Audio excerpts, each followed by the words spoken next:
Welcome to the Three Martini Lunch. Grab a stool next to Greg Columbus of Radio America and Jim Garrity of National Review. Three Martinis coming up.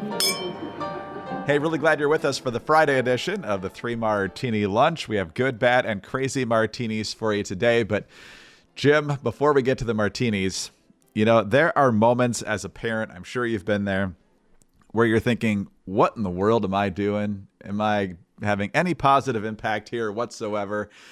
How are my kids going to turn out? Well, then there are other days where you hear things that happen while you're at work and you just feel like running onto the field and celebrating like Michigan at the end of the Rose Bowl because you're like, yes, this is crystal clear proof that things are going well. So my wife texted me yesterday afternoon. She's at the library with our girls, and our youngest daughter has been looking at some books in the kids' biography section, one of those who is or who was storybooks for kids. And so my wife texts me, oh my goodness, we're at the library, and she was so excited because she found Who Was John McCain? And she was like, Mom, look, the guy from Die Hard did all these really important things. We should point out that to listeners that actually Greg told me about this yesterday. He's telling me, I'm hearing it for the second time, and it's still funny. It's still every bit as good. So yes. Mother. I can believe John McCain said that, but yeah, so my kids are actually fascinated by Die Hard now, even though they're still way too young to see it, and will be for a few more years. But one of the reasons they're fascinated now is that my brother recently sent me a gift of the Nakatomi Plaza Advent calendar, where Hans Gruber starts at the top and there's a magnet on his back, and you slide him down one floor every day until he splatters on Christmas Eve. And so because they haven't seen the movie, the kids feel bad that Hans Gruber is plummeting to his death. So they have come up with this theory that John McClane is actually the bad guy. And no matter what I tell them about how very much warranted this is and how this is not a bad thing at all, they haven't believed me yet. So in a few years when they see it, I think they'll have their attitude straightened out. But it's been a fun conversation throughout the holidays here. That is hilarious. And I think your daughter is going to turn out just fine.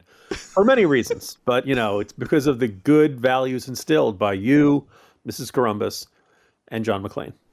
That's right. That's the first time I ever even realized how close their names were. Never even crossed my mind before, but definitely had to share that one. So anyway, on to our good martini for today, and good is in quotes here, but it's interesting and it's also kind of fun. Apparently, Jim, there's a little bit of tension in the White House press office because of this two-person spokesman team between Karine Jean-Pierre, the official White House press secretary, and John Kirby, who is the spokesman for the National Security Council. And this is, kind of like a football team rotating quarterbacks. Neither quarterback's going to be happy with that. John Kirby, according to this article from Axios, has made it clear to some, at least, that he would like to be a press secretary someday, although he is not specifically mentioning that to the chief of staff or to President Biden himself. Jean-Pierre feels, I think, a little bit threatened based on what we're reading here because Kirby has to tackle all the international stuff. And let's be honest, it's because she can't handle it. But nonetheless, he's getting a lot of podium time. She's still picking out who asks him questions, which seems a little bit odd. So it's your typical D.C. turf war inside the White House communications office. But what stood out to you? First of all, let's begin by saying this is, if listeners are like, oh, who cares about this? Okay, yeah, this is not the biggest news of the day. We don't say this is the biggest story. This is the good news. This is what, by the way, I think Axios is made for. That this is, who in the White House is mad at whom and why. And that's, if you're well sourced enough, you can get those stories, and maybe it only matters to a small group of people, but people do like hearing about it. I think if you're right of center, one, you're not surprised to hear about tensions and maybe some infighting and sand in the gear within the Biden team. And you probably, the more there is, the less likely they are to be effective, and the more likely the right of center is, or the less, likely it is that Biden will enact an agenda here. Look, people can draw their own conclusions, but I think Kirby is just exponentially better at this. There are times he's had some stinkers up there. There are times he's had some really implausible claims, but I kind of feel like he's polished and professional and always seems prepared. Whereas, Karine Jean-Pierre is always, looking through her folder, and it's always, I haven't talked to the president about that. I've got no information for you. This is The rise or fall of the Biden administration will not necessarily be dependent upon who the White House press secretary is and the job that they do. But look, all other things being equal, you'd rather have an effective spokesman. And I think the idea, it always has been a little bit strange that they now effectively have two, and the fact that they share the podium, and that apparently they don't like each other. That professionally they're capable of getting along with each other, but quote, according to that article, quote, they're not friends. One, you can't really blame Karine Jean-Pierre. She has been publicly nudged out of the job or half the job.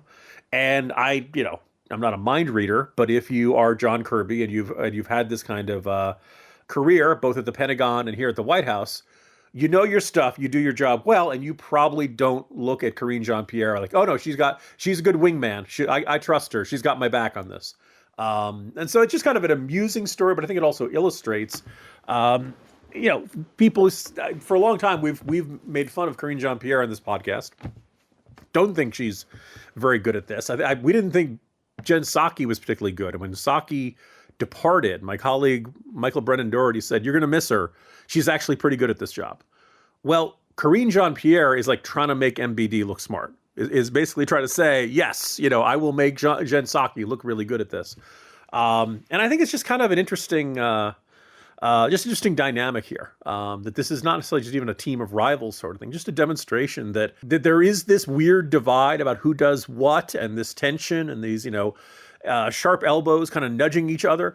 And I just don't think you didn't see this sort of thing happening in the Obama administration, did you, Greg? Not coming out into the press anyway. We saw their various press secretaries who we didn't necessarily think were giving us the straight and narrow most of the time, from Gibbs to Carney to Josh Earnest and so forth. But the fun thing here is, first of all, I would say that Kirby, I don't know that I believe him a lot, but he is a more talented spin doctor than Karine Jean-Pierre, where if it's not printed out in front of her, she shouldn't really know where to go with it. But ultimately it comes down to trying to defend really, really bad policies.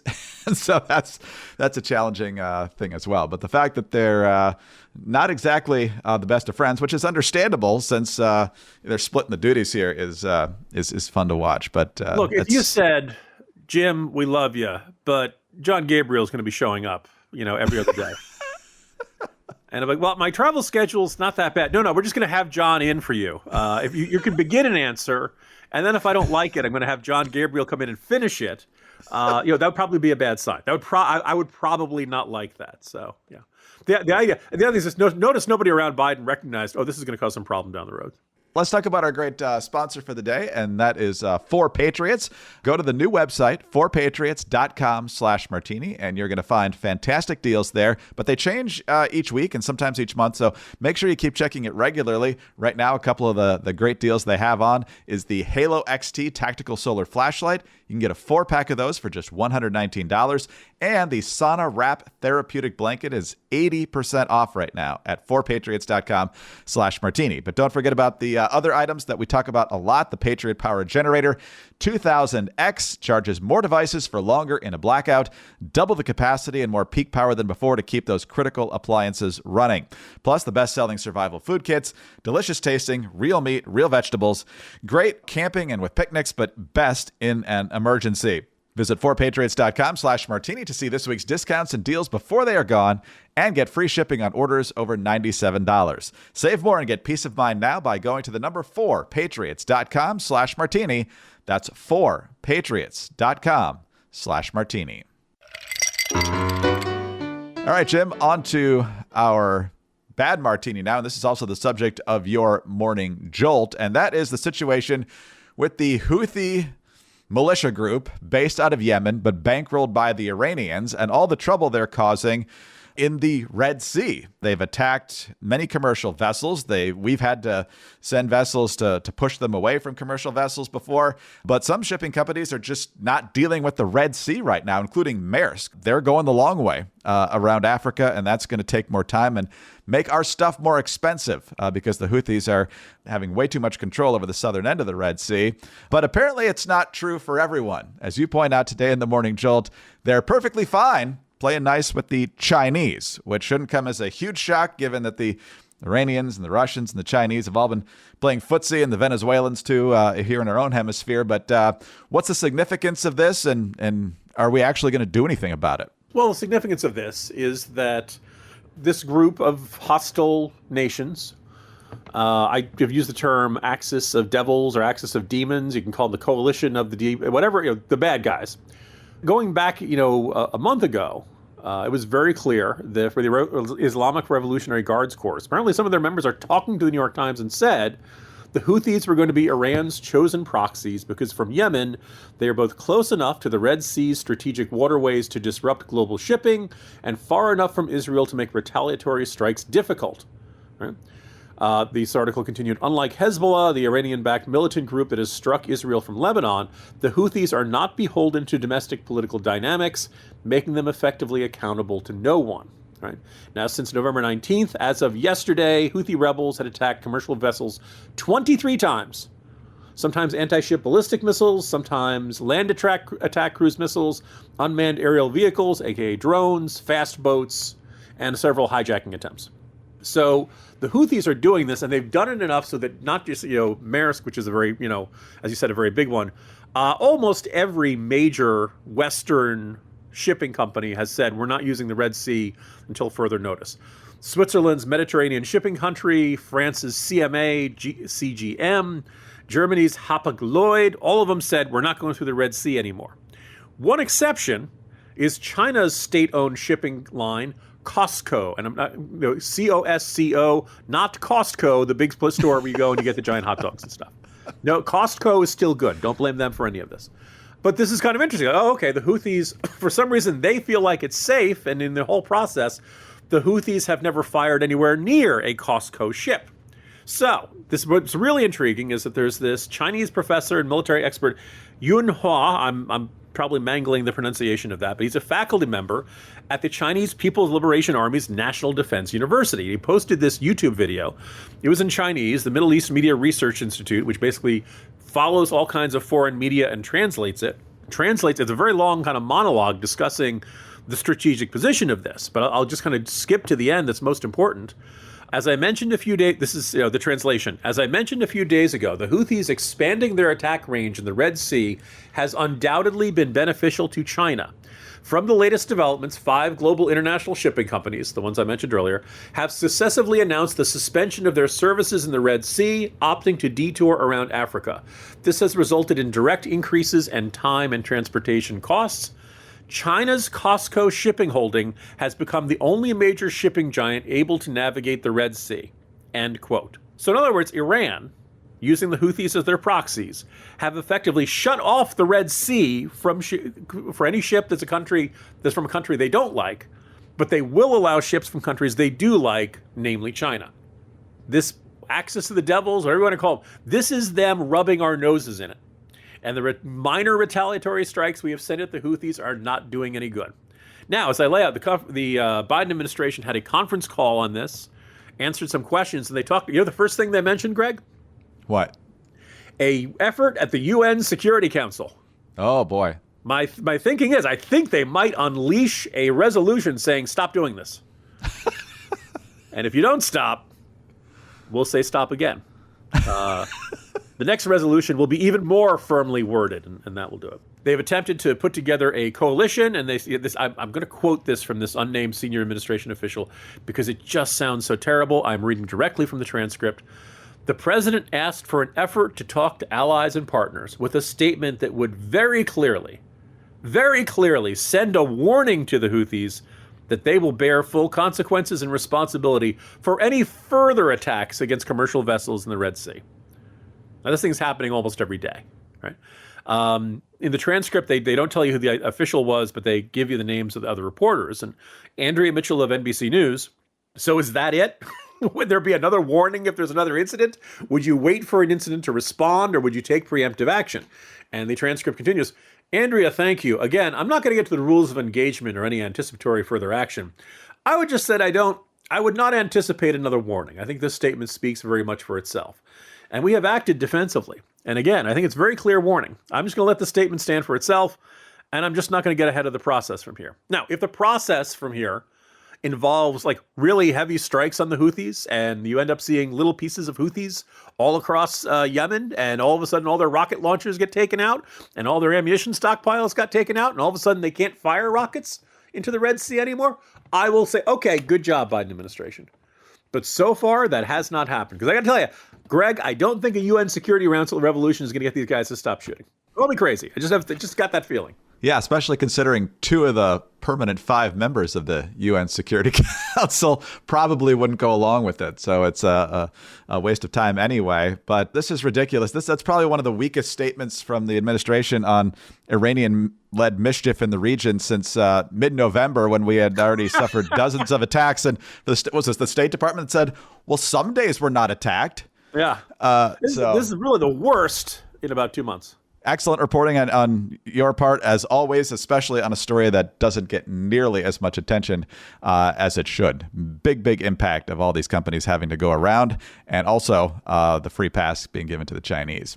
All right, let's talk about something way better than Houthis interdicting shipping in the Red Sea, and that is the phenomenal meat you're going to get in your Moink box when it arrives on your porch. You will not regret getting a Moink box for yourself or for someone you love, and you get to choose what's in it. Their steaks are great. Their chicken is great. Everything you get from Moink is great. The bacon from Moink is the best bacon I have ever had. Moink delivers grass-fed and grass-finished beef and lamb, pastured pork and chicken, and sustainable wild-caught Alaskan salmon, all delivered straight to your door. Moink farmers farm like our grandparents did, and as a result, Moink meat just tastes better. You can feel good knowing you're helping family farms stay financially independent as well. What's better than that? Getting phenomenal meat and helping to save rural America. So keep American farming going by signing up at moinkbox.com/martini right now.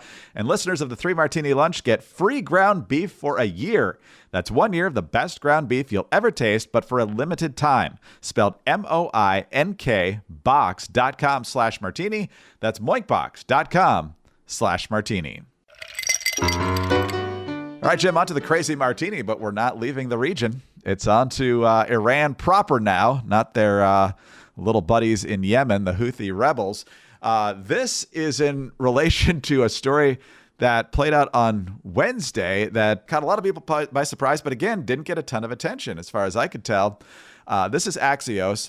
ISIS claimed responsibility for Wednesday's attack in Iran that killed more than 80 people who had gathered for a ceremony honoring a top Iranian commander killed in a U.S. drone strike 4 years ago. So this is when Trump ordered the splattering of Qasem Soleimani at the Baghdad airport. Hard to believe it's 4 years ago now. There should be 0 tears ever for Qasem Soleimani. This guy was the head of the Quds Force in the Iranian Revolutionary Guard Corps, responsible for targeting and killing many American forces in Iraq. He's just the lowest of the lowest of international scum. So they're having this ceremony honoring Soleimani, and 80 people killed, more than 280 people wounded in the blasts in Soleimani's hometown, according to state media. Now, we hope that it's mainly Iranian officials who are at this thing and not rank-and-file civilians, many of whom want to be done with the mullahs and this oppressive regime. But the question now comes, Jim, and we understand the tension here to some extent. Of course, ISIS is Sunni and the Iranian regime is Shia, and they've got centuries of hatred towards one another. Who do you pull for in this situation? I don't know if it's quite like Iran versus Iraq, which had its own issues back in the 80s, but what's your reaction to all this? Well, first of all, Greg, we should note that this is the biggest disaster at an Iranian memorial service since the Ayatollah Khomeini's coffin fell apart while people were carrying it. I do remember that, yeah. In one of the Dangerous Click novels, I made a reference to the idea that it had been deliberate CIA sabotage of the coffin. I don't think it was that, but just, I know the mourners are running, grabbing the body. It was a really horrible moment there. And also, of course, the moment shortly after the explosion was reported, everybody suspected, okay, it looks like the Israelis sent their message. And of course, there are even some people who were denouncing Israel for saying, oh my God, how could you attack a memorial service? Those are just poor, innocent Iranian military officials and terrorists and mullahs. And lo and behold, a lot of people speculated whether the Americans did it. And come on, this administration is not pulling a move like that. But lo and behold, I don't think anybody had ISIS in the pool. And so, Greg, can we agree this is the geopolitical equivalent of that old Onion headline, tragedy, the worst person you know, just made a great point. And in case of ISIS, they really are probably the worst people we're ever going to know, that they really are just the worst of the worst. And yet, Craig, am I crazy for looking at this, seeing this utter humiliation and horrible attack on the Iranian Revolutionary Guard Corps and all their officials? And I don't know, should we send them like a fruit basket or something? At minimum, I just feel like we should tape some ad, just crack open a cold one and say, hey, Islamic State, this bud's for you. They don't drink, so that would offend them even more. So it just seems even more appropriate. Also, nobody's drinking Bud Light anymore. Well, you could do that. What I basically want to do is kind of just step away quietly and let them keep slugging each other and not even let them realize that we're not even their focus at this point. It's kind of like in Indiana Jones in The Last Crusade when they're in the desert there with the tank fight. And then you got the people that don't want anybody to find the Grail start shooting at the Nazis. Yeah. And they're like, who are these guys? And Indy's like, who cares as long as they're keeping them busy? And so that's kind of the way I look at this. I don't want any innocent civilians dead, but if the mullahs and the IRGC want to go to war with ISIS and vice versa, well, at least they're not focusing on us right now, so we'll take it. Greg, that's probably the wise and appropriate and dare I say even small c conservative course of action. I, on the other hand, just have this feeling of just reaching out to the Iranians like, oh my God, can you believe it? Are you going to let them do that to you? No, you got to send a message, man. You got to go out and kill every last one of those guys.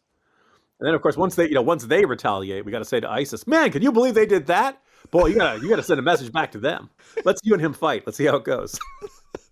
Oh, Jim, your Secretary of State credentials are burnished more and more every day. That is a perfect way to hit the weekend. Have a good one. I'll see you. Actually, I won't see you on Monday. You're off to the Iowa caucuses to report there, but you will be joining me on the podcast for much of the week, so we look forward to that. Bring your big coat. Yes, and I point out that apparently there's snow coming in through the region, and we all know how Washington airports love bad weather. So yes, that is the plan. I should be in balmy and scenic Des Moines all of next week. But I will be showing up on this podcast, and I'll give you live, exciting reports on the ground of how everything looks from my hotel room. Jim Garrity, National Review. I'm Greg Corombos of Radio America. Thanks so much for being with us today. Do subscribe to the 3 Martini Lunch if you don't already, and please tell your friends about us as well. Thanks also for your 5-star ratings and your kind reviews. Please keep those coming. They really do help us out a lot. Get us on your home devices. All you have to say is play 3 Martini Lunch podcast. Follow us both on X. He's at Jim Garrity. I'm at Dateline_DC. Have a terrific weekend and join us on Monday. Scott Bertram will be here for Jim on Monday for the next 3 Martini Lunch, and then Jim on Tuesday from the Hawkeye State. Have a great weekend. See you on Monday.